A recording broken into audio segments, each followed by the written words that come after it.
to clear the barrier so that we can launch our heavy weapons. But what I'd really like you to see is that all this stuff does not take a high degree of stamina or endurance or flexibility. This is the range which you can literally fight in for the rest of your life.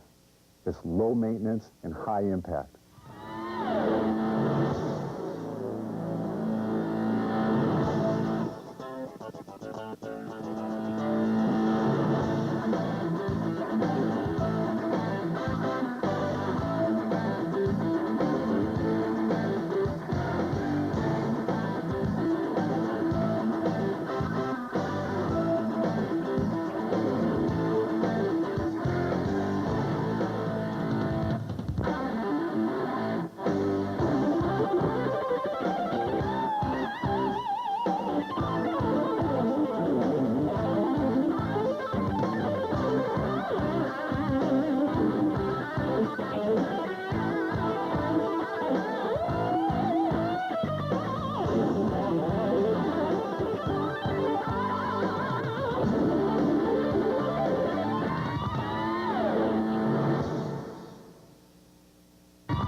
Up until this point of this program, we have covered the first three ranges in which a fight can take place in: kicking, punching, and trapping range.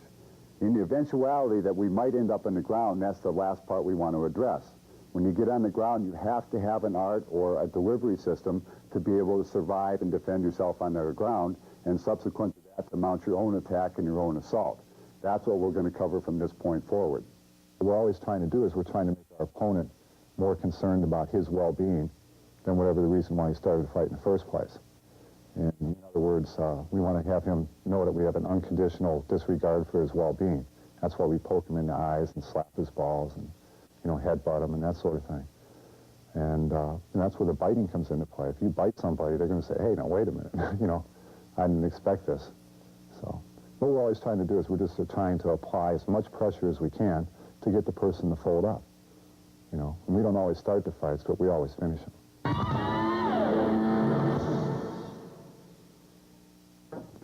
During the course of a street fight or any altercation, there's only 4 ranges you can fight in. You have kicking, punching, trapping, and ground fighting. Should you not be able to end a fight in kicking or punching or trapping, and you wind up on the ground, there's only 5 positions you can get in. There's a cross side, there's the mount, there's what we call the 4-quarter or 4-point when someone might be on your back, and there's the guard position when someone's between your legs, and there's what we call the 69 position. What we're now going to show you is the ability to fight and defend yourself out of all those positions. You try it. It's been my experience that during the course of any street fight or altercation, things don't go exactly as we plan. In the real world, we have to account for Murphy's Law. Russ, let me borrow you. For instance, I may gain my entry and get to his head, thumb his eyes, and headbutt him, but he might grab me. So I have to now account for this.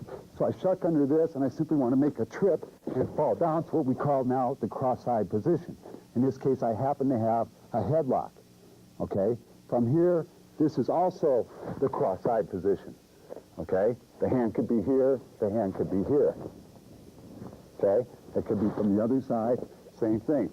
This is cross-side, this is cross-side. This position is called cross-side. From here I have many options, but my main thing is I want to hold him down. I want to make him expend energy, and it's up to him to try to escape from here. And I wait for him to make a mistake. Maybe I'm going to choke him, arm lock, something like that. We'll get into that a little later on.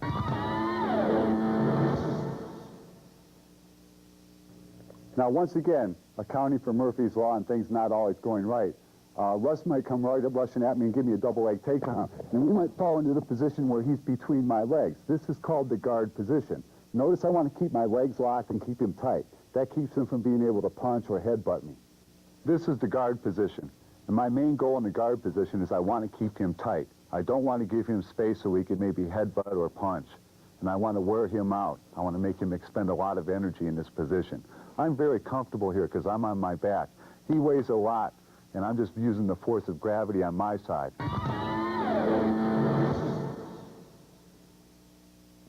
The next position you may find yourself on the ground is the mounted position. How you get there, you don't know. Once again, Russ, may I borrow you?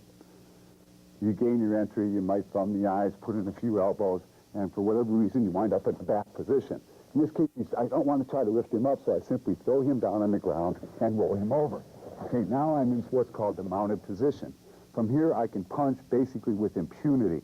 And as you notice, if he tries to punch me, his arm cannot reach.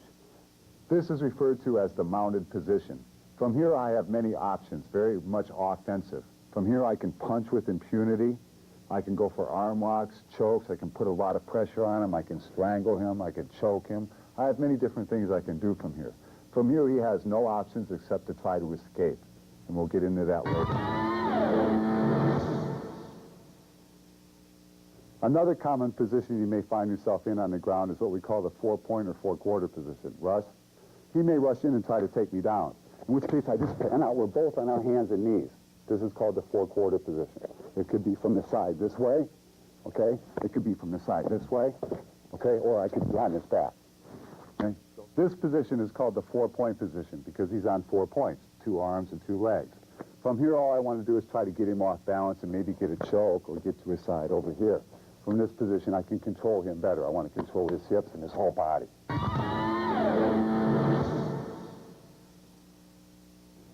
Another position you may wind up on the ground is what we call the head-to-head or 69 position.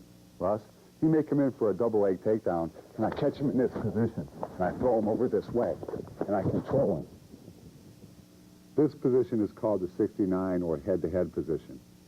Okay, it's a very close position, and I put a lot of pressure on him. I try to hold him down and look for arm locks and submission.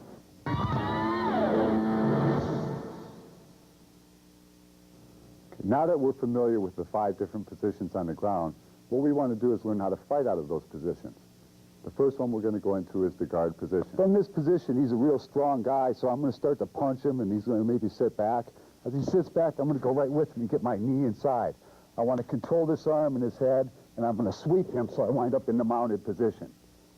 So same thing, I'm starting to punch him, so he sits back. As he sits back, I go right up with him, I cup this arm, and I use my hip to bump him over this way, and once again wind up in the mounted position. And once again, we're in this position in which I'm punching his ear, right, maybe elbow his head, sometimes hit in the back of the head this way, or kick the kidney. You have a lot of things you can do to mess him up here. And the next thing he's going to do is he's going to sit back and put a leg up, put a knee up. All I want to do is I want to hook this leg and throw him over.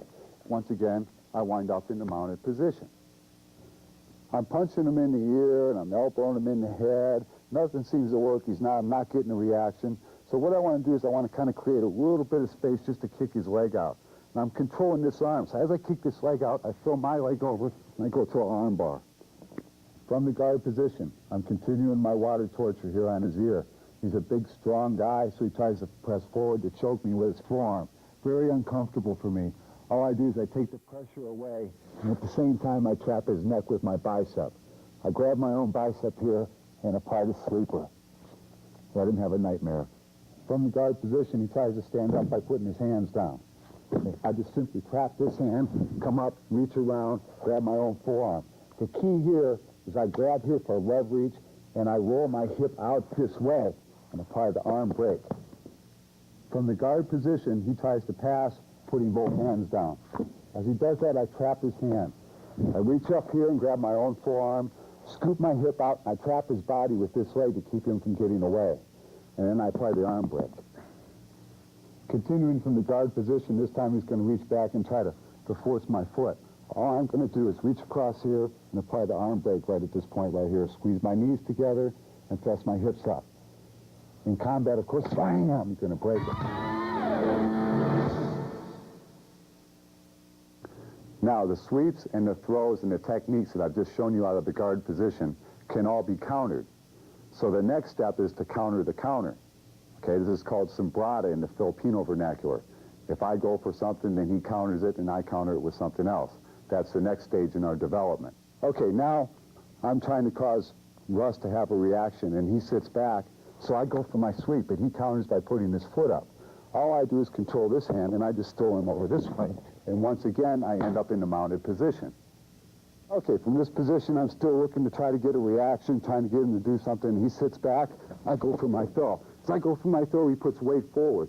Okay, rather than trying to force strength against strength, I simply circle around here to a guillotine choke, and force him to tap. Okay, once again, I'm just trying to make my life miserable for Russ in the guard position. I'm doing anything I can do just to hurt him.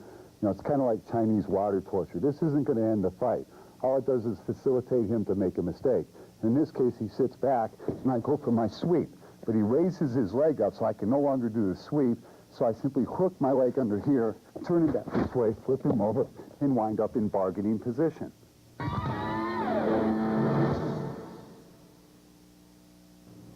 Now we've seen what you can do when you have someone in your guard. You have many options, mainly to destroy his base and throw him off balance. The next thing we want to do is find out when we find ourselves inside their guard, and we want to learn how to get out of that position. That's called passing the guard. That's our next step. Okay, for whatever reason, I'm not having a very good day, and I find all of a sudden I'm inside of Russ's guard, and he pulls me in and he's holding me down. Okay, and I'm not thinking clearly, and so I wind up in this position. The most important thing here is I now have to escape, because I don't have any offense, and he has all the options. So the first thing you have to do is you have to get your posture. You have to work your way back, clear your head, get your head back to this point, and establish your base. From here, you stand up, okay? And then you reach back this way, grab his leg and control it. And you want to put your weight towards his shoulder. Use this hand, grab this shoulder, put all your weight on his body, and wind up in what we call the cross side. Because I find myself again inside this man's guard. And the most important thing about passing the guard is posture. I want to make sure I have correct posture. I want to stick my knee in his tailbone. That gives me leverage. Keep his butt down on the floor to break the guard, and put my leg back this way. I use my elbow to force his leg down. My knee traps over this way. All right? I put all my weight over here, and at the last minute, throw my leg over. This brings me to what? The cross-eyed position. Now that I've passed the guard and established the cross-eyed position, I now want to look for some kind of finishing hold, okay? The first one is, since his arm is in this position, I'm going to switch my legs underneath. And I'm going to trap his arm with my leg, and then thrust my hips up. Arm break. Second one is, I put it underneath this leg. Use this leg, helps trap it. Maybe push his face away a little bit. Also, you can punch uninterrupted here, maybe thumb in the eyes if you want to. A little choke, a little strangle, and do that. Now that I've passed the guard, my next goal is I want to mount. So all I simply do is I just slide my leg over and get on top of him. At this point, I can start to punch uninterrupted, in which case he has little choice but to put up an obstruction, in which case I trap that hand, push his face into the ground for pressure, and just sit back, squeeze my knees together, and thrust my hips up, okay? And of course, in a street fight, it's going to be a little more violent. Now that I've passed the guard, my next goal is to establish cross-eyed position, and from here I want to mount. I bring my knee up to put pressure, and establish here and stabilize the position. It's from here I can start my uninterrupted punching. And he starts to spin this time to get away from it. I snake my arm around, put my weight on him, hooks in here, and then apply the choke.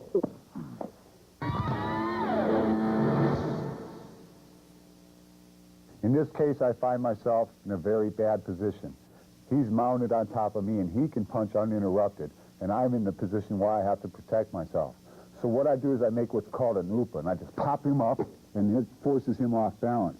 And then I trap his base arm, whichever arm he's supporting, and I just hook his leg here and roll him over.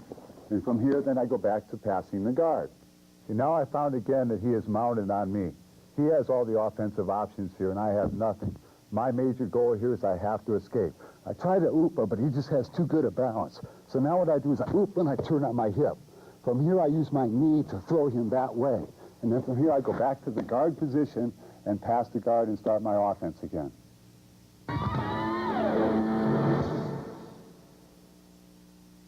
And many times when a fight goes to the ground, you find yourself locked up in this four-quarter position. From here, you have many options. One of the better ones is to step your foot across here, control the arm here real tight above the elbow, and throw him this way. Put your knee on his chest for pressure. Okay, this makes him uncomfortable. Control this arm, push his face down, and back for the arm break. Knees together, hips up. Okay, once again, starting from this position, sometimes you go for the so, and he's too strong or he spreads his base. You sit back and you keep your knee in his chest. This gives you the arm right here. Just follow it right around, stretch it out for the arm bar. This is the arm lock. Same thing, knees together, thrust the hips. Next time you're locked up with this guy, he feels real strong, you don't know what to do, just place your foot here and kick his knee out. Go right over, get the arm bar this way. Now, so, just to get an idea sometimes of counter for counter, sometimes you can go for a guillotine choke here, and he might counter it. Put your hammer up over there, okay? And then this comes here, and you flip him over this way. Okay? That's called a crucifix. Now, from the four-quarter position, another option is you want to try to get to the guy's back. So I'm going to come around this way and attack his neck. Okay, he's going to use his hand to try to defend the neck, so I just pull it in this way. Then I stick my hook in and sit back, and I put the other hook in. Now I attack the choke. If he puts his hand in there, I use this to trap the hand and then finish it off. Now, from the four-quarter position, another option is you want to try to get to the guy's back. So I'm going to come around this way and attack his neck. Okay, he's going to use his hand to try to defend the neck, so I just pull it in this way. Then I stick my hook in and sit back, and I put the other hook in. Now I attack the choke. If he puts his hand in there, I use this to trap the hand and then finish it off.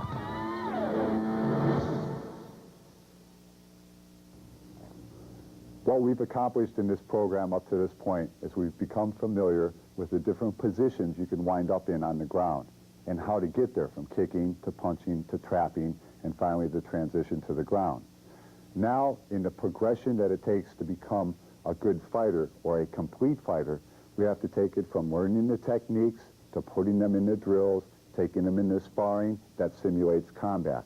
What you're going to see now is Sharam, one of my instructors, and James, one of our students. They're going to just start slow to warm up and going from position to position to position. This is round one. Go ahead.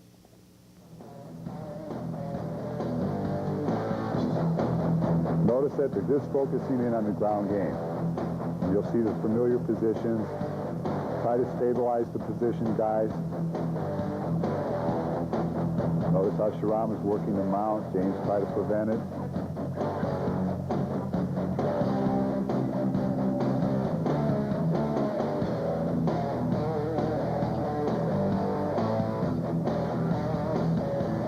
Nobody at this point is even looking for a submission. They're just looking to establish a superior position. You notice Sharam right now is what's called the half mount. Now Sharam has established the cross-side position.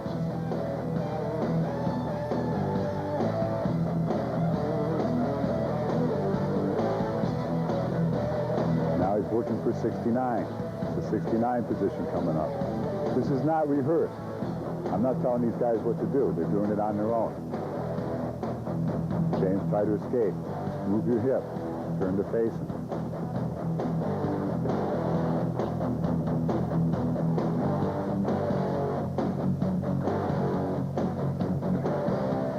Okay, now Sharam's back in the mount position. Go full mount. Go full. That was his submission there. That's his strangulation. Okay, now in the next round, you're going to see Sharam turn it up a little bit more.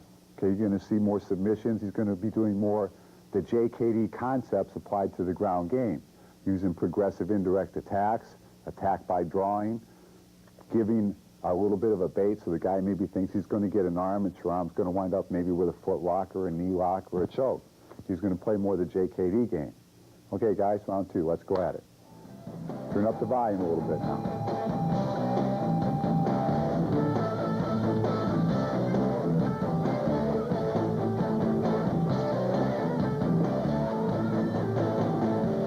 The familiarity of the position.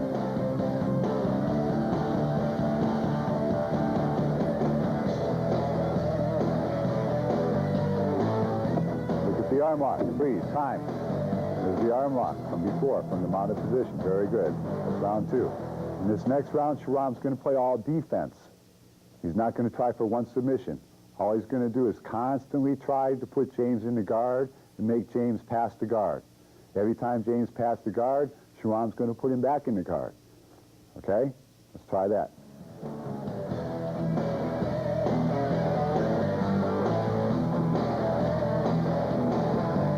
Posture. Put your head back. Elbows in tight. Head back. Get back on your heel. Jump up on your feet. Under your feet.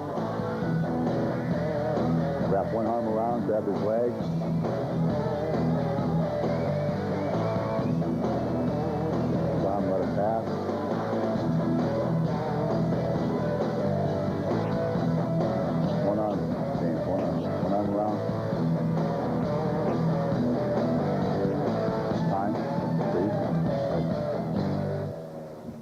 When you get to this position, remember, one arm here, control this leg, put your weight on him, establish cross side. Main thing is put your weight on him from here. Okay, go back to the guard, pass the guard again. Sometimes we'll work hours, just one side keeping the guard, one side passing the guard. Just do become familiar with the position. This is the most important thing in ground fighting, is to be familiar with the position. In the ground game, there's only a few submissions. There's only arm locks, there's only chokes, there's only foot locks and knee locks. There's nothing else. There's no secret techniques, but there is training methods that will help you develop familiarity with positions. That's why we do it this way.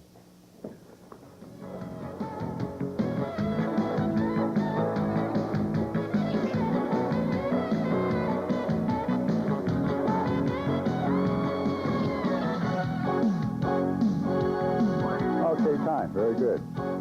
In this next round, I'm going to have Sharam turn up his volume a little bit. I want you to see what jiu-jitsu looks like in action on the ground.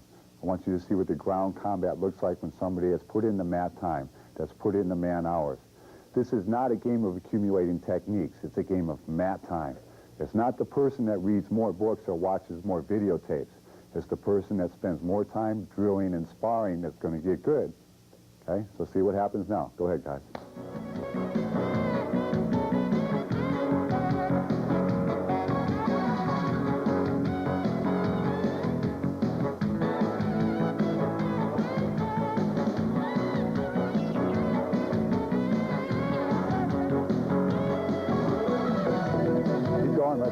Come right to your knees, James. Keep going. 5 taps, James, and you're done. I want you to see just how quickly somebody can be finished on the ground.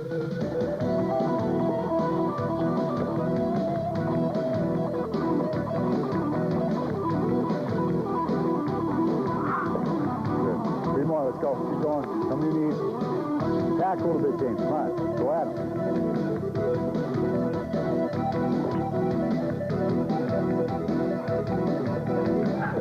Very good. One more. Let's go. Keep going.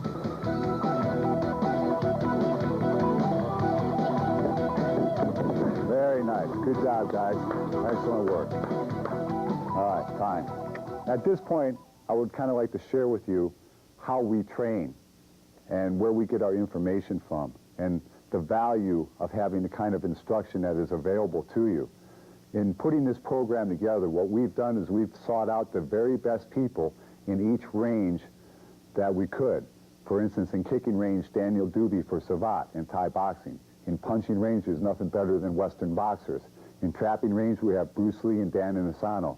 In the ground fighting, we train with the Gracie family and Wellington Diaz. They call him Megaton. What you have to do is you have to put in a little effort on your own, just a few hours a week. I guarantee you, if you stay consistent, in as little as 40 hours, you can become a complete fighter. All you have to do is put in the effort. And there is some intangible reward to this. If when you're training for martial art and kicking and punching and wrestling and trapping and using weapons, you're getting in touch with the violent side of your nature, which all human beings have inherently. We all have that. And when you do that, it's not suppressed and it won't come out in bad ways, it'll come out in good ways. And then you'll be able to take care of yourself and your family in a healthy way.